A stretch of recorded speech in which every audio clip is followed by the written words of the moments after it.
नमस्कार साथियों, स्वागत है आप सभी का प्रशिक्षण क्लासेज के ऑनलाइन प्लेटफॉर्म पर। मैं अजय दुबे आप सभी का एनटीपीसी सुपर 30 बैच में हार्दिक अभिनंदन करता हूं। हम लोग जनरल अवेयरनेस में लगातार 14 क्लासेज अब तक कंप्लीट कर चुके हैं। आज हमारी ये 15वीं क्लास है और हर क्लास में आपने देखा होगा कि किस तरीके से पीवाईक्यूज को डील किया जाएगा और उनको कॉन्सेप्ट बेसिस पर उनके आगामी परीक्षाओं में किस तरीके से प्रश्न बन सकते हैं, इन पर भी हमने चर्चा की। और कौन कौन से कोर पॉइंट हैं हमारे जीएस के या जनरल अवेयरनेस के जिन पे हमें विशेष तौर पर ध्यान देना है, ये चीज़ें हमें पीवाईक्यू से धीरे धीरे समझ में आ गई होंगी कि हमें कौन सी चीज़ें छोड़नी है, कौन सी हमको बेहतर तरीके से तैयार करनी है।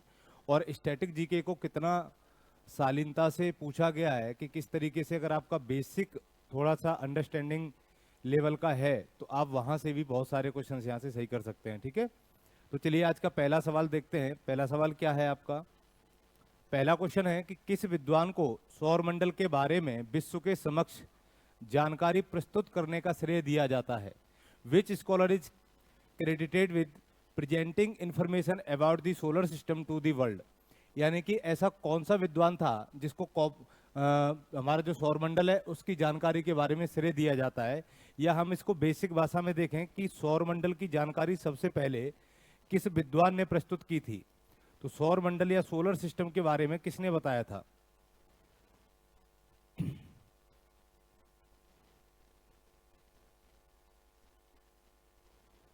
देखिए, सोलर सिस्टम के बारे में जानकारी आने से पहले मैं आपको एक पॉइंट और समझाऊंगा कि हमारा जो ब्रह्मांड है, ब्रह्मांड की उत्पत्ति बताई जाती है बिग बैंग थ्योरी से। कि बिग बैंग थ्योरी से क्या हुआ, हमारा ब्रह्मांड बना और जो कि पहले एक एकल परमाणु के रूप में था, धीरे से उसमें विस्फोट हुआ और निरंतर फिर उसका क्या होता रहा है, प्रसार होता रहा है। इससे पहले क्या हुआ था कि स्टार्टिंग में कुछ थ्योरीज आई, कुछ अप्रोच जिसे हम अवधारणाएं कहते हैं। उनमें पहली अवधारणा थी आपकी जियोसेंट्रिक अप्रोच। और जियोसेंट्रिक अप्रोच के तहत यह बताया गया कि हमारे ब्रह्मांड के केंद्र में जो है वो पृथ्वी है और पूरा ब्रह्मांड किसके चारों तरफ परिक्रमा करता है? पृथ्वी के चारों तरफ परिक्रमा करता है। ये कथन था किसका? टॉलमी का। टॉलमी ने ये कॉन्सेप्ट दिया था 140 ईस्वी में। ठीक है, उसके बाद में दूसरे व्यक्ति आते हैं आपके कॉपरनिकस। और कॉपरनिकस ने दूसरा एक सिद्धांत दिया जिसे हम लोग हेलियोसेंट्रिक अप्रोच कहते हैं। हेलियोसेंट्रिक अप्रोच का मतलब होता है सूर्य केंद्रण अवधारणा। तो जब कॉपरनिकस ने सूर्य केंद्रण अवधारणा दी 1543 में और यह बताया कि ब्रह्मांड के केंद्र में पृथ्वी नहीं बल्कि क्या है, सूर्य है और पूरा ब्रह्मांड सूर्य के चारों तरफ क्या करता है, परिक्रमा करता है। इस सिद्धांत के बाद में यूनान के लोगों ने इनकी पीट पीट की हत्या कर दी गई। लेकिन सौरमंडल के बारे में सबसे पहले जानकारी या सौरमंडल की खोज, इसका जो श्रेय दिया जाता है दोस्तों, ये कॉपरनिकस को ही जाता है। कि कॉपरनिकस ने क्या किया था, सौरमंडल की खोज की थी। फिर धीरे धीरे जैसे जैसे साइंस हमारा डेवलप होता चला गया, साइंस विकसित हुआ, उसी तरीके से अंतरिक्ष के बारे में या ब्रह्मांड के बारे में हमारे पास नई जानकारियां, नए आंकड़े, नए फिगर्स आते रहे। तो कॉपरनिकस का इसमें राइट आंसर हो जाएगा। फिर केपलर ने एक नियम दिया था ग्रहों की गति से संबंधित नियम, तो केपलर उससे संबंधित है। इन्होंने बताया था कि हमारा जो सूर्य है वो ब्रह्मांड के केंद्र में नहीं है बल्कि सूर्य आकाश गंगा सौरमंडल के केंद्र में है। ठीक है, उसके बाद आए विलियम हर्सेल। तो विलियम हर्सेल ने बताया कि हमारी जो सौरमंडल है वो आकाशगंगा का भाग है। और गैलीलियो का भी हमारे ब्रह्मांड में काफी योगदान देखने को मिलता है। तो इस तरीके से पहले क्वेश्चन का जो राइट आंसर होगा वो कॉपरनिकस हो जाएगा, क्योंकि सौरमंडल की खोज किसने की थी, कॉपरनिकस ने की थी। और इन्होंने हेलियोसेंट्रिक अप्रोच दी जिसके तहत बताया कि सूर्य ब्रह्मांड के केंद्र में स्थित है। जबकि जियोसेंट्रिक अप्रोच के तहत टॉलमी ने बताया कि पृथ्वी ब्रह्मांड के केंद्र में। तो ये स्टार्टिंग में कुछ मत आपको याद रखने हैं। अगर बिग बैंग थ्योरी का पूछा जाए कि बिग बैंग थ्योरी से संबंधित जो सिद्धांत था उसका प्रतिपादन किसने किया, तो जॉर्ज लेमेंटियर ने किया था। और उन्होंने क्या किया, बताया कि 13.8 अरब वर्ष पहले हमारा जो ब्रह्मांड था वो एकाकी परमाणु के रूप में था। बाद में उसकी डेंसिटी और टेम्परेचर लगातार बढ़ रहे थे, आयतन उसका बहुत ही कम था, जिससे उसमें विस्फोट हुआ। विस्फोट होने से उसके जो कण थे वो अंतरिक्ष में बिखर गए। इस तरीके से हमारा ब्रह्मांड बना। अगला सवाल क्या है कि सतलज और काली नदियों के बीच स्थित हिमालय के हिस्से को किस हिमालय के रूप में जाना जाता है?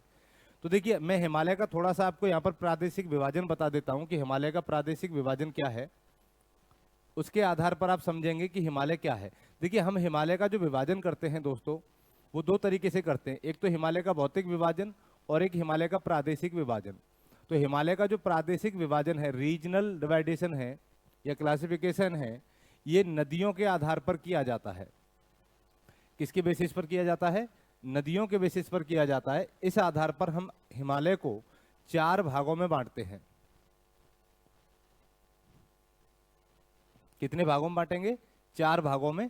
तो पहला है आपका पंजाब हिमालय, दूसरा है कुमाऊं हिमालय,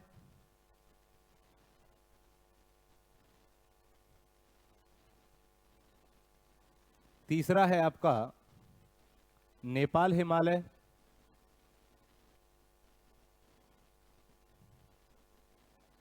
और चौथा है असम हिमालय।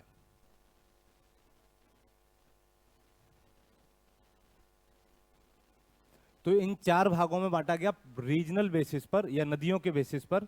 तो पंजाब हिमालय जो है, ये आपका 2 नदियों के बीच में है।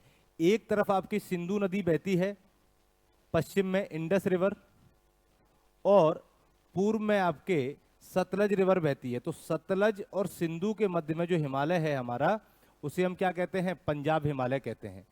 फिर सतलज और काली के मध्य में एक तरफ क्या है आपकी, यहां पर काली नदी है। तो सतलज और काली नदी के मध्य में आपका कौन सा हो जाएगा? कुमाऊं हिमालय हो जाएगा। फिर काली और तिस्ता के मध्य में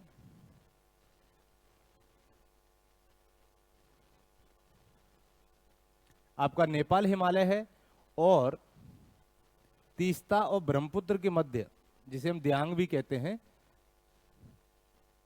वो आपका असम हिमालय है। तो इस तरीके से हिमालय को हमने कितने भागों में बांटा? 4 भागों में बांटा। अब क्वेश्चन क्या पूछा गया हमसे कि सतलज और काली नदियों के बीच स्थित हिमालय के हिस्से को क्या कहा जाता है? तो सतलज और काली के मध्य में कौन सा हिमालय है? देख लीजिए आप, सतलज और काली के मध्य में कुमाऊं हिमालय है। अब देखो, इनका थोड़ा सा विस्तार भी हमको समझना है कि इनका विस्तार कौन कौन से राज्यों में है। तो पंजाब हिमालय का सबसे ज्यादा विस्तार जो है वो जम्मू कश्मीर में फैला हुआ है, इसलिए हम इसको कश्मीर हिमालय भी कहते हैं। और कुमाऊं हिमालय आपका उत्तराखंड में है। नेपाल हिमालय हमारा नेपाल में है और सिक्किम में है। और असम हिमालय आपका असम और अरुणाचल प्रदेश में है। पंजाब हिमालय की जो लंबाई है वो 560 किलोमीटर है। कुमाऊं हिमालय की लंबाई 320 किलोमीटर है। नेपाल हिमालय 800 किलोमीटर लंबा है, और असम हिमालय 750 किलोमीटर लंबा है। तो लंबाई के आधार पर सबसे बड़ा हिमालय पूछा जाए तो कौन सा हो जाएगा? नेपाल। और सबसे छोटा पूछा जाए तो कौन सा हो जाएगा? कुमाऊं हिमालय हो जाएगा। इसकी सबसे ऊंची चोटी है माउंट केटू, इसकी सबसे ऊंची चोटी है नंदा देवी, इसकी सबसे ऊंची चोटी है आपकी माउंट एवरेस्ट, और इसकी सबसे ऊंची चोटी है आपकी नामचा बारवा। इस तरीके से आपको इसको याद रखना है। तो बहुत सारे क्वेश्चंस आपके हिमालय के विभाजन से पूछे जाते हैं। तो इसके अकॉर्डिंग पूछा गया सतलज और काली नदी के मध्य में हमारा कौन सा हिमालय स्थित है? तो वो है दोस्तों आपका कुमाऊं हिमालय। कौन सा हो जाएगा? कुमाऊं हिमालय। पंजाब हिमालय और कश्मीर हिमालय हम एक ही को कहते हैं, ये आपका सिंधु और सतलज के मध्य में है। ठीक है, तो राइट आंसर क्या होगा इस क्वेश्चन का? बी हो जाएगा। अगला सवाल क्या है? अगला क्वेश्चन है कि भारत के संविधान के किस संशोधन में भारत के वर्णन को एक संप्रभु लोकतांत्रिक गणराज्य से संप्रभु समाजवादी धर्मनिरपेक्ष लोकतांत्रिक गणराज्य में बदल दिया गया, और साथ ही राष्ट्र की एकता शब्द को राष्ट्र की एकता और अखंडता में बदल दिया गया? कौन सा ऐसा संविधान संशोधन था? तो ये संविधान संशोधन किससे संबंधित है? तो हमारी प्रस्तावना जो है, प्रस्तावना में अभी तक केवल एक बार संशोधन हुआ है दोस्तों। कितनी बार संशोधन हुआ है? एक बार संशोधन हुआ है, और यह संशोधन हुआ था आपका 1976 में, यानी कि 42वां संविधान संशोधन हुआ था। कब? इंदिरा गांधी की सरकार के समय 1976। और इस संशोधन के तहत हमारी प्रस्तावना में 3 शब्द जोड़े गए, धर्मनिरपेक्ष, समाजवादी और अखंडता। ठीक है, तो ये 3 शब्द कौन से संविधान संशोधन के माध्यम से जोड़े गए? 42वें संविधान संशोधन के माध्यम से जोड़े गए। और कितनी बार संशोधन हो चुका है हमारी प्रस्तावना में? केवल एक बार संशोधन हुआ है, वो भी 1976 में, 42वां संविधान संशोधन। तो ये किससे संबंधित हो जाएगा? ऑप्शन सी से संबंधित हो जाएगा। इसलिए उस क्वेश्चन का राइट आंसर क्या होगा? सी होगा, कि प्रस्तावना जो है वो किसी भी संविधान का दर्शन होती है जिसमें संविधान के स्रोत, उसके उद्देश्य और उसके ऐतिहासिक वर्गीकरण को क्लासिफाई किया जाता है। क्योंकि हमारा संविधान जो है वो भारत के लोगों ने मिलकर बनाया, इसीलिए उसमें एक शब्द आता है कि हम भारत के लोग। तो ये संविधान के स्रोत के रूप में काम करता है कि संविधान का सोर्स क्या है, स्रोत क्या है, और संविधान के क्या उद्देश्य रहेंगे। तो कुछ न्याय, कुछ स्वतंत्रता, ये सब संविधान प्रोवाइड कराता है। ये हमारी राज्य व्यवस्था के उद्देश्य हैं कि सामाजिक, आर्थिक और राजनीतिक न्याय उपलब्ध कराना, 6 प्रकार की स्वतंत्रता उपलब्ध कराना। ये सारे वर्णन किसमें किए गए? आपके प्रस्तावना में किए गए। फिर उसमें एक वो तिथि भी डाली गई है सबसे लास्ट में, 26 नवंबर 1949, जो उसके ऐतिहासिक संदर्भ को दर्शाती है। तो ये प्रस्तावना से संबंधित है। तो 42वें संविधान संशोधन के तहत इसमें किया गया। प्रस्तावना को अब जो है वो हमारे मूल ढांचे में शामिल किया जा चुका है। मूल ढांचे का मतलब होता है कि संविधान के आप किसी भी भाग में परिवर्तन कर सकते हैं, बेसिक स्ट्रक्चर को छोड़ के। तो मूल ढांचे का प्रावधान जो है ये कब आया था? ये केशवानंद भारती केस के बाद में आया था 1973 में, कि अगर प्रस्तावना में संशोधन होगा तो क्या होगा? वो मूल ढांचे के साथ में छेड़खानी होगी। ठीक है, अगला सवाल, भारत के संविधान के निम्नलिखित में से किस संशोधन ने अनुच्छेद 51A के तहत एक नया मौलिक कर्तव्य जोड़ा? तो देखिए यहां पर फंडामेंटल ड्यूटीज की बात की जा रही है, मौलिक कर्तव्यों की बात की जा रही है। पहले भी मौलिक कर्तव्यों से संबंधित सवाल आ चुके हैं आपके। देखिए मौलिक कर्तव्य जो थे वो हमारे मूल संविधान में शामिल नहीं थे, इनको शामिल किया गया था 42वें संविधान संशोधन के द्वारा 1976 में ही। और इनके लिए कमेटी का गठन किया था सरदार स्वर्ण सिंह के अध्यक्षता में, इसलिए इसको सरदार स्वर्ण सिंह समिति भी कहते हैं। तो सरदार स्वर्ण सिंह समिति ने 8 मूल कर्तव्यों की सिफारिश की थी, लेकिन 1976 में 10 मूल कर्तव्य आपके शामिल किए गए। तो 11वां मूल कर्तव्य कौन से संविधान संशोधन के माध्यम से शामिल हुआ था? तो यह शामिल किया गया था 86वें संविधान संशोधन के द्वारा 2002 में। और इस संविधान संशोधन के द्वारा संविधान के 3 भागों में परिवर्तन हुआ था। कौन कौन से? एक तो भाग 3 में परिवर्तन हुआ और इसके तहत एक नया आर्टिकल जोड़ा गया, आर्टिकल 21A, जो शिक्षा के अधिकार से संबंधित है। तो शिक्षा का अधिकार क्या हमारे मूल संविधान में नहीं था? तो नहीं था। इसको कब जोड़ा गया? 2002 में जोड़ा गया और इसे एक मूल अधिकार बनाया गया कि शिक्षा प्राप्त करना हमारा क्या है? एक फंडामेंटल राइट है। उसके साथ ही भाग 4 में परिवर्तन किया गया और भाग 4 के आर्टिकल 45 की लैंग्वेज बदली गई, यानी कि डीपीएसपी में चेंज हुआ। और इसके साथ ही भाग 4A में परिवर्तन हुआ और इसके तहत आर्टिकल 51A में एक नया मूल कर्तव्य जोड़ा गया। कौन सा? 11वां मूल कर्तव्य, जिसमें माता पिता पर या अभिभावकों पर या गार्जियंस पर यह कर्तव्य आरोपित किया गया कि वे अपने 14 वर्ष से कम आयु के बच्चों को शिक्षा मुहैया कराने के अवसर प्रदान करेंगे। तो ये किससे संबंधित है? आपके तीनों के तीनों आर्टिकल एजुकेशन से संबंधित है। ये राज्य का कर्तव्य है कि राज्य क्या करेगा? निःशुल्क शिक्षा का प्रावधान करेगा। और ये हमारे लिए है कि हमें क्या है? शिक्षा का अधिकार है जिसे हमसे कोई छीन नहीं सकता। तो आर्टिकल 21 से आर्टिकल 45 और आर्टिकल 51A, इन तीनों में क्या किया गया था? चेंजेस किए गए थे। किसके द्वारा? 86वें संविधान संशोधन 2002 के द्वारा। और इसी समय अटल बिहारी वाजपेयी की सरकार थी, तो ये भी ध्यान रखना आप। ठीक है, अगला सवाल क्या है कि 2011 की जनगणना के अनुसार भारत के किस राज्य में लिंगानुपात सबसे अधिक है? तो according to the 2011 census which state in India has the highest sex ratio. देखिए लिंगानुपात या सेक्स रेशियो का मतलब क्या होता है, पहले तो हम ये समझते हैं। लिंगानुपात कहते किसे हैं? लिंगानुपात का मतलब होता है दोस्तों, किसी भी राज्य में या किसी भी देश में 1000 पुरुषों पर महिलाओं की संख्या,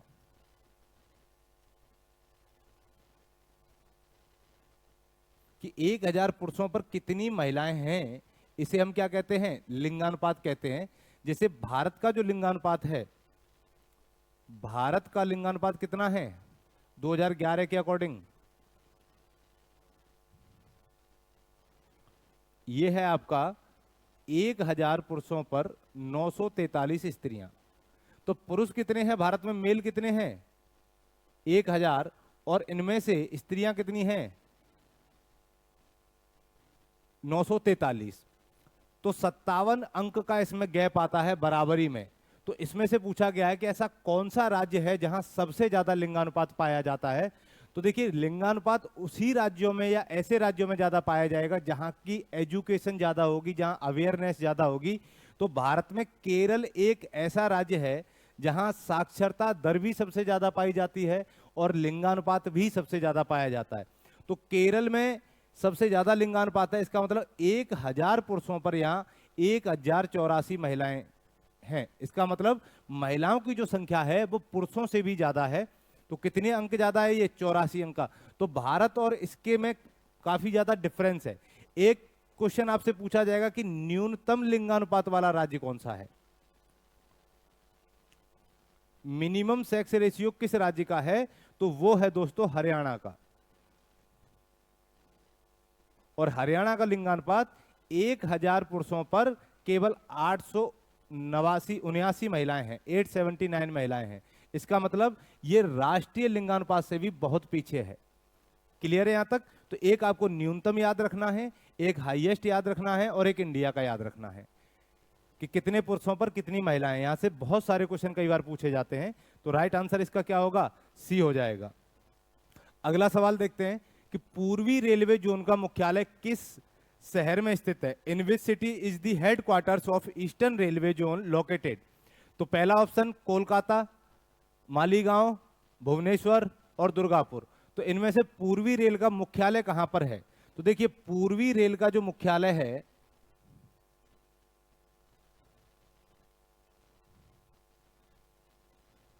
यह है आपका कोलकाता में, पश्चिम बंगाल में।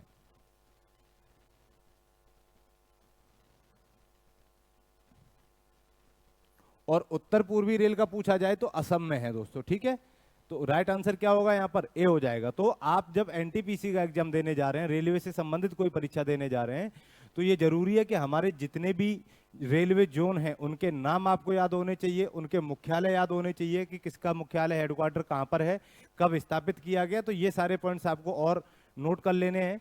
ठीक, और मुख्यालय बनाने के पीछे या रेलवे जोन बनाने के पीछे कौन कौन से पैरामीटर्स कार्य करते हैं, वो सारी चीजें आपको नोट कर लेनी है। अगला सवाल, निम्नलिखित में से कौन सा नृत्य के प्रकार उत्तर भारत से संबंधित हैं? Which of the following dance form belong to North India? तो यहां पर आपको कुछ शास्त्रीय नृत्यों की सूची दी गई है और इन शास्त्रीय नृत्यों में से पूछा गया है कि कौन से नृत्य का संबंध आपका किससे है? उत्तर भारत से है। तो देखिए, कुचिपुड़ी एक शास्त्रीय नृत्य है, ओडिसी भी शास्त्रीय नृत्य है, मोहिनीअट्टम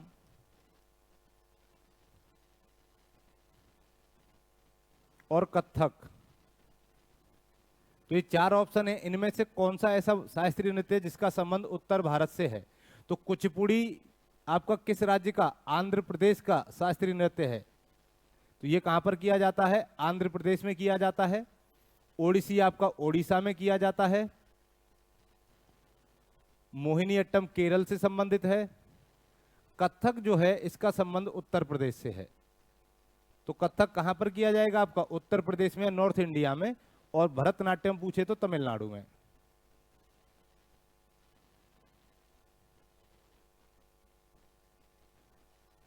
तो क्या राइट आंसर होगा इसका? डी हो जाएगा। कथक से संबंधित कौन सा राज्य आता है आपका? तो उत्तर प्रदेश का नाम आता है। तो इस तरीके से आपको सारे शास्त्रीय नृत्य, कुछ लोक नृत्य, इनके नाम याद रखने। जैसे अगर आपसे पूछ लिया जाए कालबेलिया किस प्रकार का नृत्य है, घूमर किस प्रकार का नृत्य है, तो ये शास्त्रीय नृत्य नहीं है, ये लोक नृत्य है, रीजनल डांस है।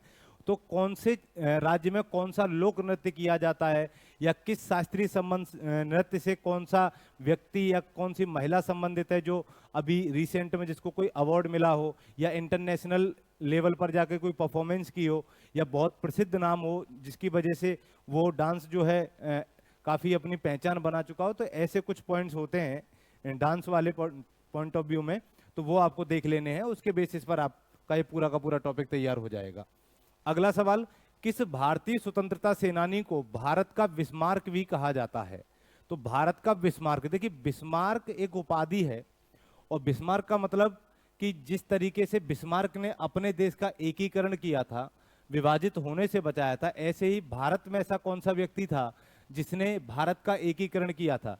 क्योंकि जब 1946 में अंग्रेज कैबिनेट मिशन के माध्यम से कुछ प्रस्ताव दिए थे, इन्होंने कहा था कि अगर कोई देशी रियासत पाकिस्तान के साथ चाहे तो पाकिस्तान में शामिल हो सकती है, भारत के साथ चाहे तो भारत में शामिल हो सकती है, और साथ में एक तीसरा विकल्प ये भी खोल दिया कि चाहे तो वो भारत में भी शामिल ना हो और पाकिस्तान में भी शामिल ना हो, वो अपना एक स्वतंत्र अस्तित्व भी बना के रख सकते हैं।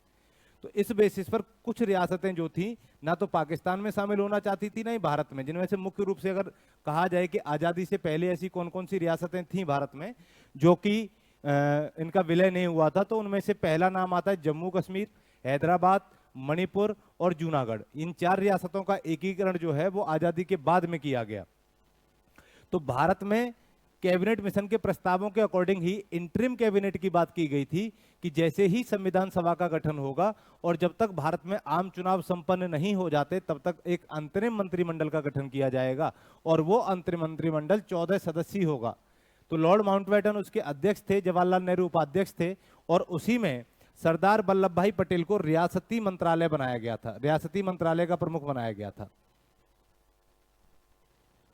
ठीक है, तो इसका प्रमुख बनाया गया। तो भारत के एकीकरण की जो जिम्मेदारी थी वो सरदार पटेल पे आई, और सरदार पटेल ने 560 से अधिक रियासतों का एकीकरण किया था।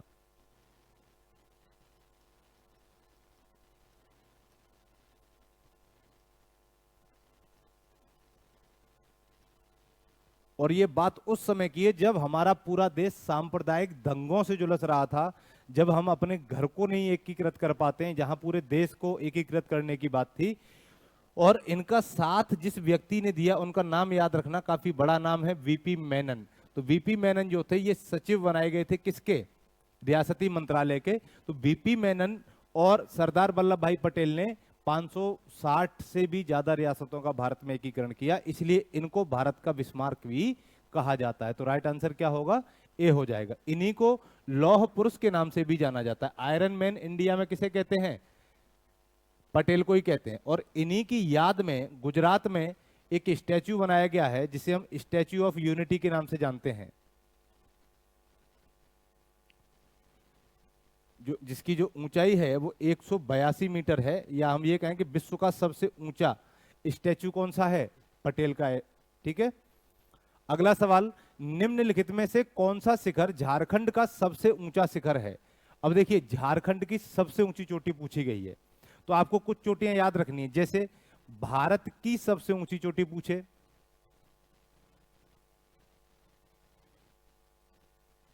भारत की सबसे ऊंची चोटी तो वो है आपकी माउंट केटू, जिसे हम लोग गॉडविन ऑस्टिन भी कहते हैं। और ये जो है ये ट्रांस हिमालय में स्थित है आपकी काराकोरम रेंज में, लेकिन वर्तमान में इस पर पीओके में है, ये पाकिस्तान का कब्जा है, इसलिए ये भारत में नहीं बल्कि भारत की सबसे ऊंची चोटी हो जाएगी। और पूछे कि भारत में सबसे ऊंची चोटी कौन सी होगी, तो भारत में सबसे ऊंची चोटी है दोस्तों आपकी कंचनजंगा, और कंचनजंगा की जो लोकेशन है वो सिक्किम में है। तो ये भारत में स्थित हिमालय की सबसे ऊंची चोटी हो जाती है। इसके बाद हम पूछेगा आपसे कि बताइए प्रायद्वीपीय भारत की सबसे ऊंची चोटी कौन सी है? तो ये है आपकी अनायमुडी, जो अन्नामलाई पर्वतमाला में स्थित है। और पूर्वी भारत की पूछे कि भाई पूर्वी घाट की सबसे ऊंची चोटी पूछे तो ये बतानी है आपको महेंद्रगिरी।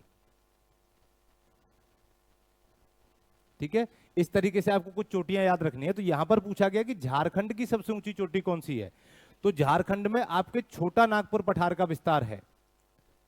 और छोटा नागपुर पठार को हम लोग 3 भागों में बांटते हैं।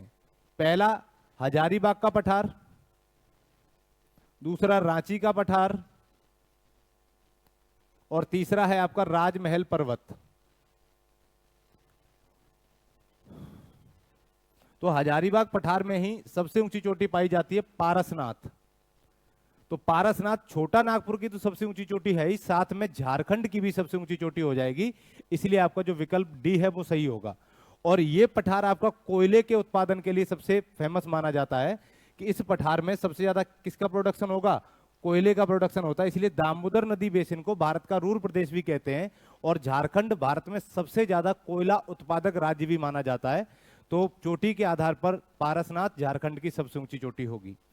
अगला सवाल, भारतीय संविधान का निम्नलिखित में से कौन सा अनुच्छेद उच्च न्यायालयों की रिट से संबंधित है। यानी कि हमारे भारत में न्यायपालिका को रिट जारी करने की शक्ति दी गई है। तो एक आर्टिकल आता है आपका आर्टिकल 13, और आर्टिकल 13 का जो स्टेटमेंट है वो ये है कि मूल अधिकारों के असंगत जो विधियां हैं उनकी व्याख्या करने का या उनके इंटरप्रिटेशन का कार्य रिव्यू करने का, तो जो जुडिशियल रिव्यू की पावर है आपके कॉन्स्टिट्यूशन में, वो किस आर्टिकल से मिली है न्यायपालिका को, वो मिली है आपकी आर्टिकल 13 के तहत। ठीक है, और आर्टिकल 13 के बाद में एक आर्टिकल आता है आपका आर्टिकल 32, जिसके तहत सुप्रीम कोर्ट क्या कर सकता है, रिट जारी कर सकता है। और आर्टिकल 226 के तहत आपका हाई कोर्ट क्या कर सकता है, रिट जारी कर सकता है। ठीक है, तो ये याद रखना कि हाई कोर्ट को रिट जारी करने की जो शक्ति है वो आर्टिकल 226 के तहत दी गई, और सुप्रीम कोर्ट को रिट जारी करने की जो शक्तियां हैं वो आर्टिकल 32 के तहत दी गई। इसी आर्टिकल को डॉक्टर भीमराव अंबेडकर ने संविधान की आत्मा भी कहा है। तो ये पॉइंट भी आप याद रखना कि संविधानों के उपचारों का जो अधिकार है, हमारे मूल अधिकारों का उपचार जो किया जाता है वो कौन से आर्टिकल के तहत किया जाता है, आर्टिकल 32 के तहत। और मूल अधिकारों का संरक्षक किसे माना जाता है, तो जुडिशरी को माना जाता है। जुडिशरी में भी सुप्रीम कोर्ट को, सर्वोच्च न्यायालय को, उच्चतम न्यायालय को भारत में मूल अधिकारों के संरक्षक के रूप में जाना जाता है। अगला सवाल, भारतीय संविधान का अनुच्छेद 2 किससे संबंधित है। यहां पर आर्टिकल 2 की बात की गई है कि यह किससे संबंधित है। तो मैं आपको बता दूं, हमारे संविधान का भाग है पहला भाग, भाग 1, और इसमें 4 आर्टिकल दिए गए, आर्टिकल 1 से लेके 4 तक। तो आर्टिकल पहला जो है, इसमें क्या कहा गया है कि India that is Bharat shall be union of state, अर्थात इंडिया अर्थात भारत राज्यों का संघ होगा। दूसरा आर्टिकल है जिसमें कहा गया है कि संसद जो है वो नए राज्यों का प्रवेश या उनकी स्थापना कर सकती है। और तीसरा आर्टिकल जो है वो किसी भी राज्य की सीमाओं में, किसी भी 2 राज्यों के क्षेत्रों में या किसी भी राज्य के नामों में परिवर्तन कर सकती है। ये आर्टिकल 3 में है। और आर्टिकल 4 में ये प्रावधान है कि अनुच्छेद 2 और अनुच्छेद 3 के तहत किया गया कोई भी परिवर्तन या कोई भी संशोधन अनुच्छेद 368 के तहत संविधान संशोधन नहीं माना जाएगा। तो ये आर्टिकल 4 की बातें हैं। तो नए राज्यों का प्रवेश या गठन या उनकी स्थापना से संबंधित जो आर्टिकल है वो आपका 2 है। ठीक है, तो ये चीजें आपको याद रखनी है। अगला है कि निम्नलिखित में से किसने हड़प नीति या विलय नीति, द डॉक्ट्राइन ऑफ लैप्स के नाम से जाने जाने वाली नीति अपनाई थी। Who among the following adopted the policy known as the doctrine of lapse? तो कल मैंने आपको बताया था पिछली क्लास में कि एक तो आपको लॉर्ड वेलेजली का नाम याद रखना है। तो लॉर्ड वेलेजली सहायक संधि प्रणाली लेकर के आए थे भारत में, और एक लॉर्ड डलहौजी। तो लॉर्ड डलहौजी ने क्या किया था, इन्होंने डॉक्ट्राइन ऑफ लैप्स दिया था और इन्होंने सहायक संधि प्रणाली दी थी। विलय नीति, हड़प नीति, ये आपकी डलहौजी से संबंधित है, और सहायक संधि प्रणाली किससे संबंधित है, लॉर्ड वेलेजली से संबंधित है। तो राइट आंसर क्या होगा इसका, ए हो जाएगा। अगला सवाल, निम्नलिखित में से कौन एक प्रायद्वीपीय नदी नहीं है। तो इनमें से आपको बताना है कि कौन सी एक पेनिनसुलर रिवर नहीं है। तो मैं आपको बता दूं, भारत के अपवाह को 3 भागों में बांटा जाता है। सॉरी, दो भागों में बांटा जाता है। एक है आपका हिमालयी अपवाह तंत्र,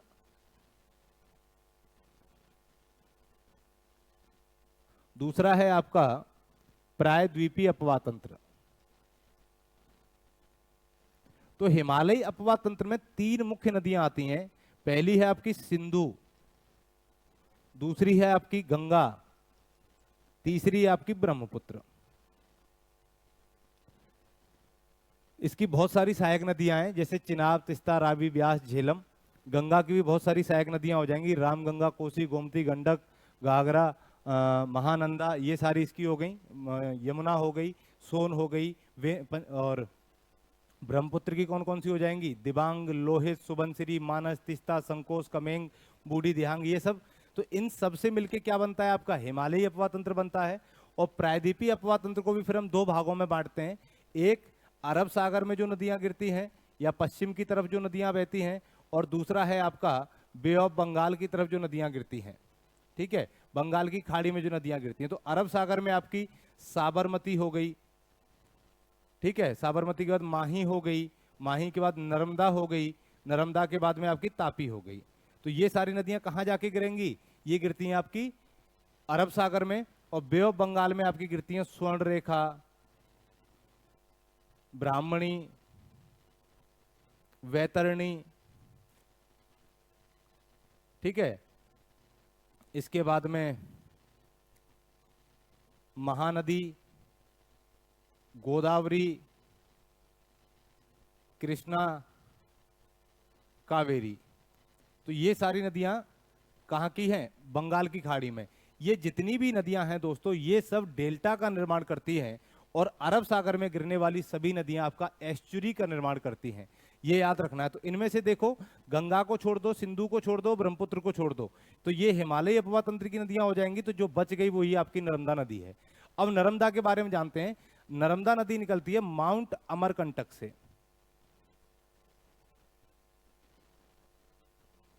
छत्तीसगढ़ में मैकाल पर्वत से, और ये पूरब से निकल के पश्चिम में अरब सागर में गिर जाती है।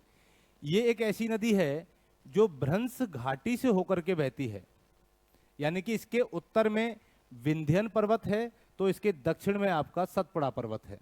तो विंध्यन पर्वत को सतपुड़ा रेंज से अलग करने वाली नदी घाटी कौन सी है? तो नर्मदा नदी घाटी है। ठीक है, तो ये अलग करती है।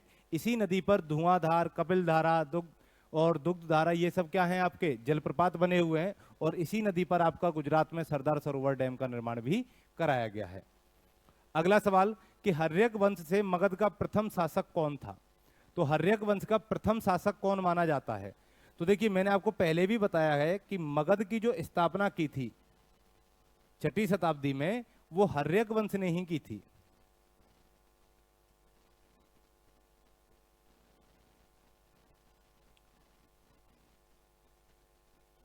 और हर्यक वंश का जो संस्थापक है वो बिंबिसार को माना जाता है।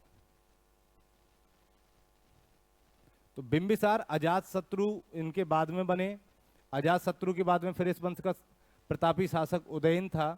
तो अजातशत्रु ने ही अपने पिता की हत्या की, और अपने पिता की हत्या करने के बाद इसी को इतिहास में पितृहंता के नाम से भी जाना जाता है। ठीक है, तो बिंबिसार आपका हर्यक वंश से संबंधित है, जबकि बिंदुसार आपका मौर्य वंश से संबंधित है। इस क्वेश्चन का राइट आंसर क्या होगा? ए हो जाएगा। अगला सवाल है कि किस मौर्य शासक को यूनानियों द्वारा अमित्र घात कहा जाता है? अमित्र घात का मतलब है कि शत्रुओं पर विजय प्राप्त करने वाला। तो मौर्य वंश के किस शासक को अमित्र घात की उपाधि दी गई? तो देखिए, पतंजलि की एक रचना है महाभाष्य।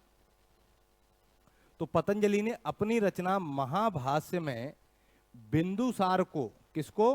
बिंदुसार को क्या कहा है? अमित्र घात कहा है। तो अमित्र घात की जो उपाधि है वो किसकी हो जाएगी?